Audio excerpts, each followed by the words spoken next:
नमस्कार साथियों। आज मैं आप लोगों के लिए एक नया अध्याय लेकर के हाजिर हूँ। अभी कुछ दिन पहले सर्वोच्च न्यायालय का एक निर्णय आया है, जिसमें ये याचिका लगाई गई थी कि भारतीय संविधान की प्रस्तावना से पंथ निरपेक्षता और समाजवाद शब्द को जो है हटा दिया जाए। तो ये जो है इसको जो है कोर्ट ने मना कर दिया है और उन्होंने कहा है कि नहीं, ये दोनों शब्द इसमें जो है शामिल रहेंगे। पंथ निरपेक्षता, सेकुलरिज्म और अ, समाजवाद, सोशलिस्ट, जो सोशलिज्म। तो हम आज के अध्याय में बात करेंगे पंथ निरपेक्षता के बारे में, पहले शब्द के बारे में जो है, और इसके साथ साथ फिर हम समझेंगे कि ये एक तो ये पूरा मैटर क्या था, किस मुद्दे पर ये बात हुई पूरी, पंथ निरपेक्षता का मतलब क्या होता है, हमारी पंथ निरपेक्षता भिन्न कैसे है पश्चिमी देशों की पंथ निरपेक्षता से, और आखिर में कि क्या भारत के विकास के लिए पंथ निरपेक्षता आज भी उतनी ही जरूरी है, प्रासंगिक है। ये होगा एनालिटिक्स। चलिए शुरू करें। तो साथियों देखिए, हम समझते हैं। सबसे पहले मैं किस केस के बारे में आपको बताना चाहूंगा। कुछ लोगों के द्वारा जो है एक केस सर्वोच्च न्यायालय में दायर किया गया था कि भारतीय संविधान की जो प्रस्तावना है उसमें से शब्द सेकुलरिज्म और सोशलिस्ट शब्द, सेकुलर और सोशलिस्ट शब्द यानी पंथ निरपेक्षता और समाजवाद, इन दोनों शब्दों को जो है हटा दिया जाए, क्योंकि ये बाद में जोड़े गए हैं। बेसिक इसमें मूल जो तर्क था वो यही था, इनको हटाने हटाने को लेकर के। तो सर्वोच्च न्यायालय ने उसमें ये कहा है कि इन दोनों को हटाने की जरूरत नहीं है, या सिर्फ इसलिए क्योंकि इनको बाद में जोड़ा गया है, हटा दिया जाए, ऐसा मतलब इसकी कोई जरूरत नहीं है।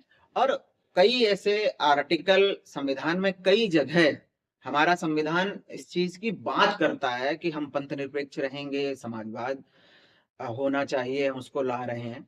और क्योंकि जो इन्होंने फिर एक तर्क दिया था कि जी ये डेट लिखी हुई है उसके अंदर प्रस्तावना में, तो कि प्रस्तावना इतनी तारीख को हमने उसको अडॉप्ट किया, अंगीकार किया, तो उसके बाद उसमें चेंज नहीं हो सकता। एक तर्क ये भी था कि जी हाउस से पास नहीं है तो आप कैसे उसमें लगा सकते हैं, जोड़ सकते हैं कुछ भी। तो कोर्ट ने ये सारी चीजें खारिज कर दी हैं। उसने कहा है कि ऐसा कुछ नहीं है, और ये प्रस्तावना भी, और प्रस्तावना के अंदर के ये दो शब्द पंथ निरपेक्षता और समाजवाद, ये दोनों शब्द आधारभूत ढांचा है संविधान का। क्योंकि देखिए प्रस्तावना किसी भी चीज की हो, वो हमें ये बताती है कि इसके अंदर क्या है। हमारा लिखित संविधान है, संविधान जो पूरा लिखा गया है उसकी अगर आप प्रस्तावना पढ़ेंगे तो उससे आपको ये समझ में आ जाएगा कि हम संविधान में क्या बात करने वाले हैं, किस संबंध में बात करेंगे हम अपने संविधान में।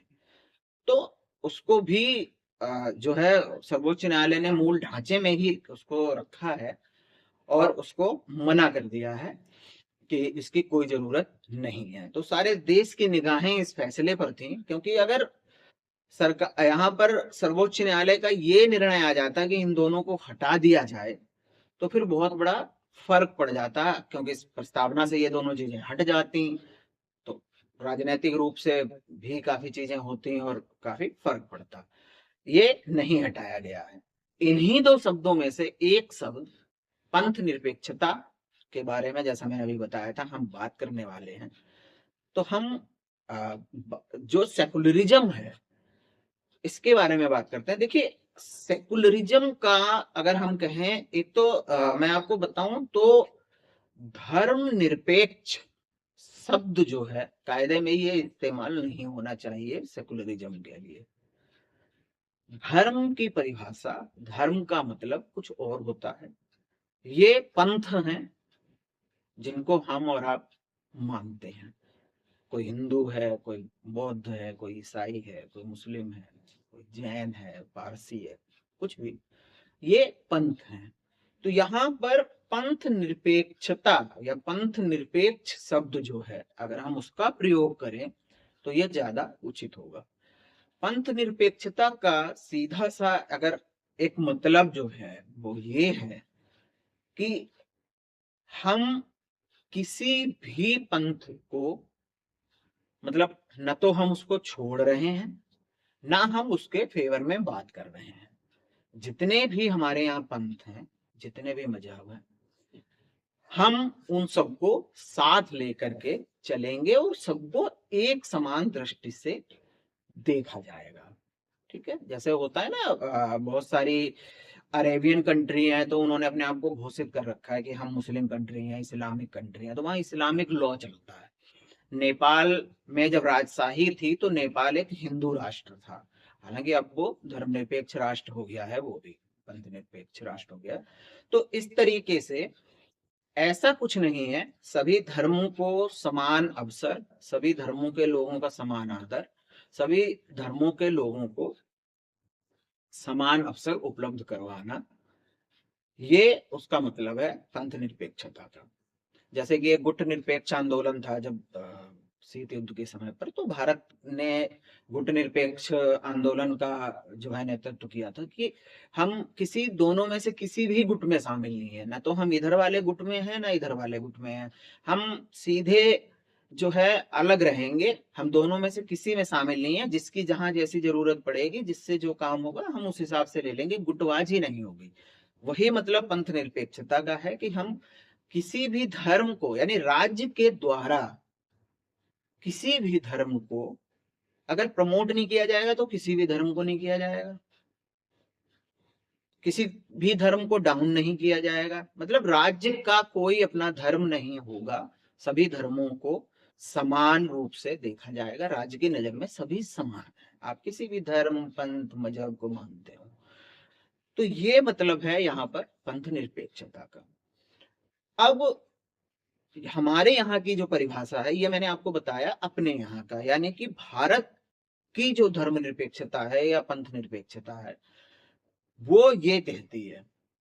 यहीं अगर हम पश्चिमी देशों की बात करें, पश्चिम में धर्म और शासन दोनों को बिल्कुल अलग अलग रखा गया है। पहले वहां धर्म से मतलब था ईसाइयत, क्योंकि ईसाई ही वहां पर है सब जगह।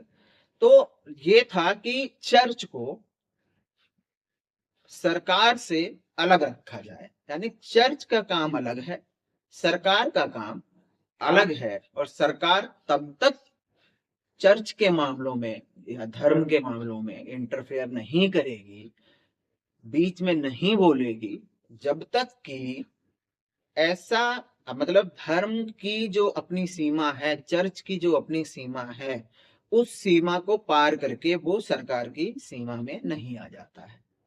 ठीक है, आप अपना धर्म अलग चलाइए, हमें कोई मतलब नहीं है क्या हो रहा है। जैसे मैंने बताया कि भारत ये कह रहा है कि हम सारे धर्मों का सम्मान करेंगे, सबको समान अवसर देंगे, सबको वो करेंगे, तो वहां पर ऐसा पश्चिमी देशों में नहीं है, वहां पर उन्होंने धर्म को अलग कर रखा है और शासन व्यवस्था को अलग कर रखा है। तो यहाँ पर ये समझने वाली चीज है, यानी वो ये कहते हैं कि ये दो अलग अलग चीजें हैं और आपस में इनका कोई संबंध नहीं है, मतलब ठीक है, दोनों एक दूसरे के अधिकार क्षेत्र में, दोनों एक दूसरे के क्षेत्र में प्रवेश ना करें, तब तक कानून की जरूरत, हस्तक्षेप करने की कानून को जरूरत नहीं है, जब तक कि धर्म कानून के क्षेत्र में हस्तक्षेप ना करे। भारत की जो पंथ निरपेक्षता है, जो एक धर्म निरपेक्षता है, वो ये नहीं कहती है कि हम धार्मिक मामलों में हस्तक्षेप नहीं करेंगे, वो ये कहती है कि हम सभी धर्मों को समान रूप से देखेंगे, राज्य का, भारत का कोई अपना धर्म नहीं होगा, ये नहीं कहा जाएगा कि भारत एक हिंदू राष्ट्र है, भारत एक मुस्लिम राष्ट्र है, भारत एक ईसाई देश है, जैनी है या जो भी है, मतलब इस तरीके से, बल्कि वो ये कहता है कि सभी धर्मों को हम एक समान रूप से सबको जो है मानेंगे, साथ ही जो धार्मिक रूप से अल्पसंख्यक हैं, कोई भी धर्म हो सकता है वो, उनको हम संरक्षण प्रदान करेंगे।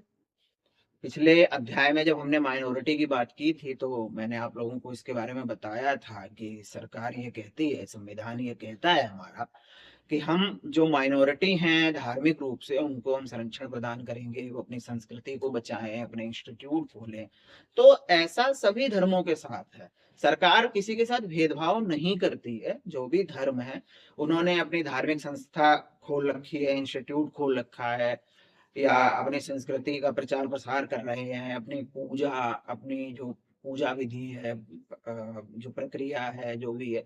तो सरकार किसी को धर्म को लेकर के नहीं, यहाँ पर विरोध नहीं करती है, कुछ नहीं। उनका ये है ठीक है आप करिए। अगर वो अनुदान दे रही है, लोगों को सहायता कर रही है धर्म की, तो वो सिर्फ किसी एक धर्म विशेष की सहायता नहीं कर रही है, वो सभी अल्पसंख्यक धर्मों की, सभी लोगों की सहायता कर रही है।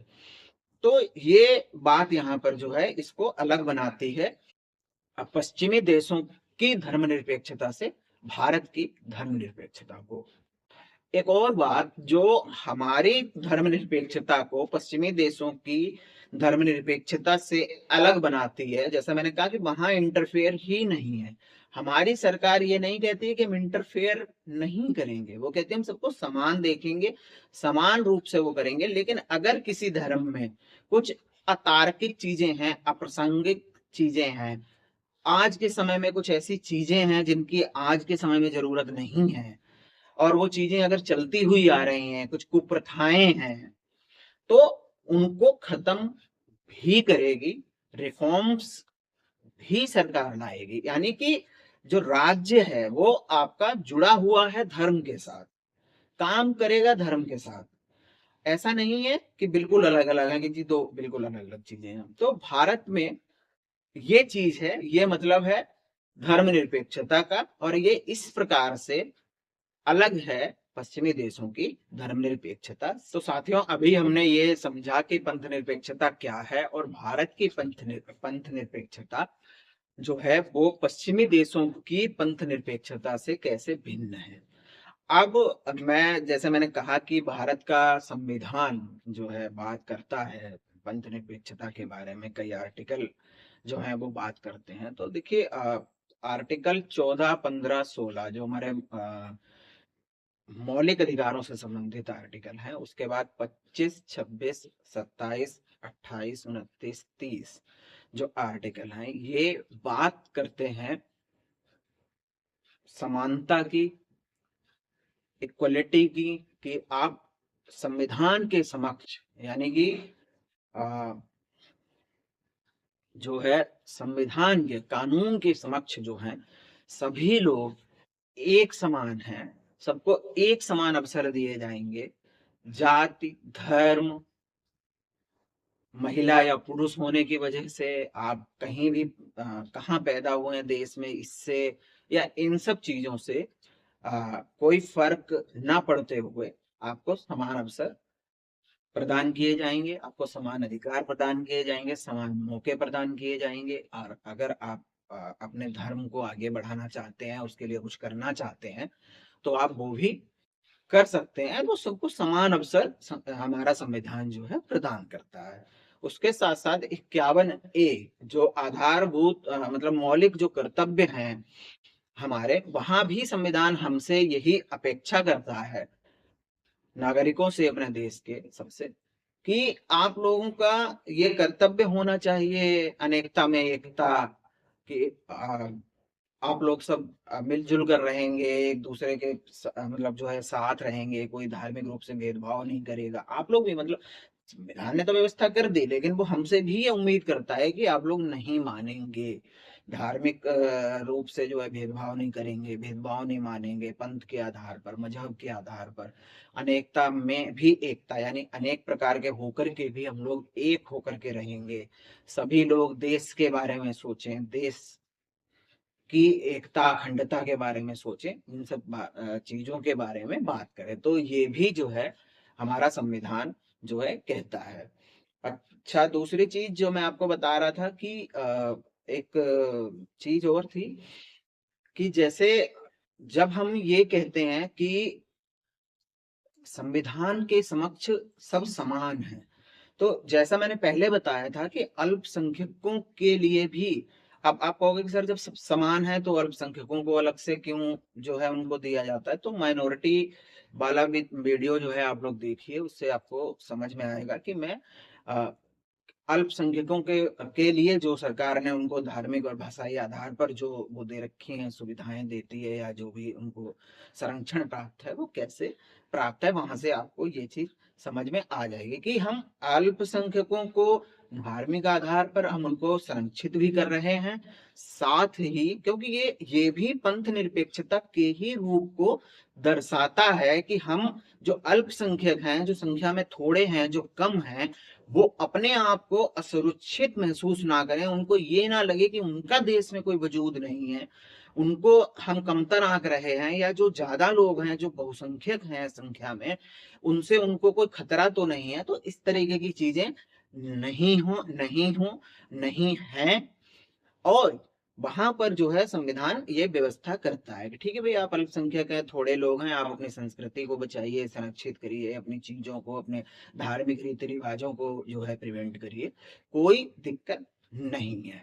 तो ये सारी चीजें हैं। अब चलिए बढ़ते हैं एनालिटिक्स। साथियों देखिए, अगर जब हम बात करते हैं धर्मनिरपेक्षता की, पंथ निरपेक्षता की, अभी मैंने आपको बताया पंथ निरपेक्षता क्या होती है, भारत के संदर्भ में इसका मतलब क्या है, यूरोपियन संदर्भ में, पश्चिमी देशों के संदर्भ में इसका मतलब क्या है, हमारा संविधान कैसे हमें जो है पंथ निरपेक्षता के जो है प्रावधानों की बात करता है, और कैसे हम धर्मों को बिल्कुल हमने अलग नहीं कर रखा है सरकार से, संविधान से, बल्कि हम ये कहते हैं कि साथ में सबको लेकर चलेंगे, मिलकर के चलेंगे। रिफॉर्म्स की जरूरत है वहां रिफॉर्म्स करेंगे, जहां प्रिजर्वेशन की जरूरत है वहां प्रिजर्वेशन करेंगे, और किसी को इस आधार पर कोई भेदभाव नहीं होगा। ये सब चीजें जो हैं। तो देखिए, ये बहुत जरूरी है, और मेरा व्यक्तिगत रूप से ये मानना है कि एक राज्य के लिए, एक राष्ट्र के लिए, एक देश के लिए पंथ निरपेक्ष होना बहुत जरूरी है, और उसको मतलब उसको न्यूट्रल ही होना चाहिए। आप हस्तक्षेप ना करें। मैं पश्चिमी देशों की भी पंथ निरपेक्षता को ठीक नहीं मानता हूं कि बिल्कुल आपने अलग अलग कर रखा है, आपको कोई मतलब ही नहीं है। बिल्कुल ये रिफॉर्म जो है, रिफॉर्मेटिक जो चीजें हैं वो होनी चाहिए, करनी चाहिए। आखिर कौन करेगा भाई, इन सब चीजों से भी तो नागरिकों का जीवन स्तर अच्छा होता है, जो हमारे समाज से कुप्रथाएं खत्म हो जाएं, कुछ ऐसी इरिलेवेंट चीजें खत्म हो जाएं जिनकी अब जरूरत नहीं है, तभी तो हम आगे बढ़ पाएंगे। नहीं तो हमारा समाज जो है, हमारा देश जो है, वो हम वहीं के वहीं रुके रह जाएंगे अगर हम उन चीजों को ही फॉलो करते रहेंगे जो आज के समय में जिनकी जरूरत नहीं है, या जिनकी अहमियत खत्म हो चुकी है।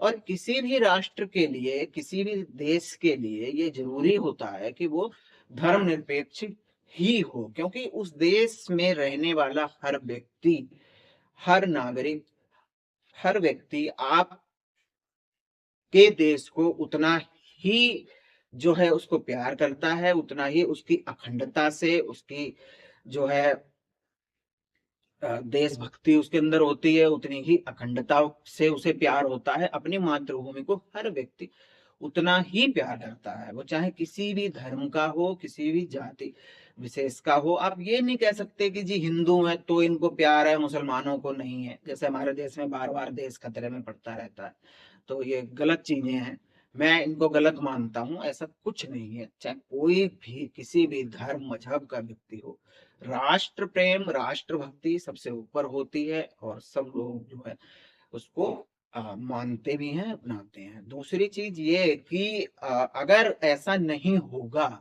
आप किसी एक ही पंथ को लेकर के चलेंगे, एक ही धर्म को प्रमोट करेंगे, एक ही धर्म को प्रिजर्व करेंगे, उनकी चीजों को, तो जो बाकी के लोग हैं, मतलब यहाँ पर न तो समानता फिर रह जाती है कहीं पर, जाहिर सी बात है स्वतंत्रता भी नहीं रहेगी अगर समानता नहीं होगी तो।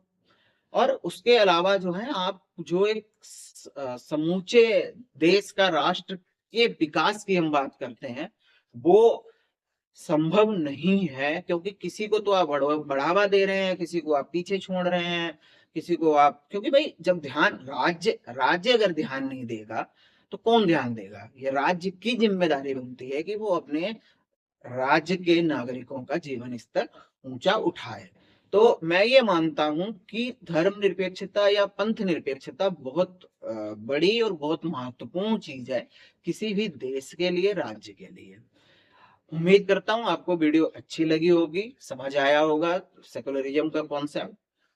मिलते हैं अगले वीडियो में। धन्यवाद।